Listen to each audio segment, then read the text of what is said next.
আচ্ছা বল্টু, তুমি স্কুলে আসো কিসের জন্য? স্যার আমি তো শিখার জন্য স্কুলে আসি। তাইলে স্কুলে এসে ঘুমাচ্ছ কেন? কারণ স্যার আজকে তো আমার শিক্ষা স্কুলে আসে নাই। বলতো পাখি কাকে বলে? স্যার যার পাখা আছে উঠতে পারে এবং গান গায় তাকেই পাখি বলে। সাবাস বেটা, একটা উদাহরণ দে।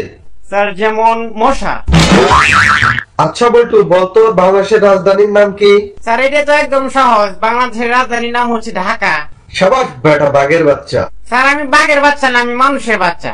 ওই তো এক খান দিয়ে গেল, কেন যে সবাই তোর বোকা বলে। এখন বলতো ঢাকার কয়েকটা স্থানের নাম। এই স্যার যেমন ধরেন গুলিস্তান, পাকিস্তান, আফগানিস্তান, কাজাকিস্তান। আচ্ছা বল্টু, 1992 সালের দুইটা বন্যার নমুনার কথা বলতো।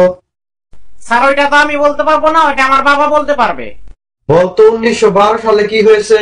স্যার ওই সময় বঙ্গবন্ধু জন্মগ্রহণ করছিলেন। সাবাস বেটা, 1916 সালে কি হয়েছে সবাইকে বলে দে তো। স্যার 1916 সালে বঙ্গবন্ধুর 4 বছর বয়স পূর্ণ হয়েছে।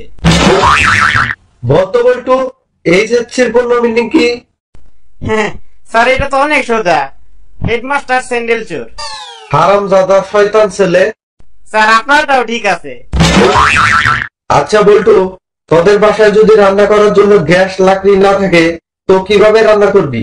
স্যার চুলায় একটা রবিসিন দিয়ে বলবো জ্বলে ওঠো আপন শক্তিতে। সারাদিন ধরে অনেক পাকনামি করছো, এখন একটা ডায়লগ বলবা না প্যারাগ্রাফ বলবা?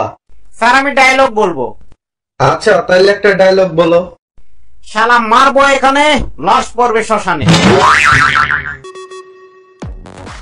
ভিডিওটি ভালো লাগলে আমাদের চ্যানেলটিকে সাবস্ক্রাইব করুন, তার সাথে লাইক শেয়ার কমেন্ট করতে ভুলবেন না। ধন্যবাদ।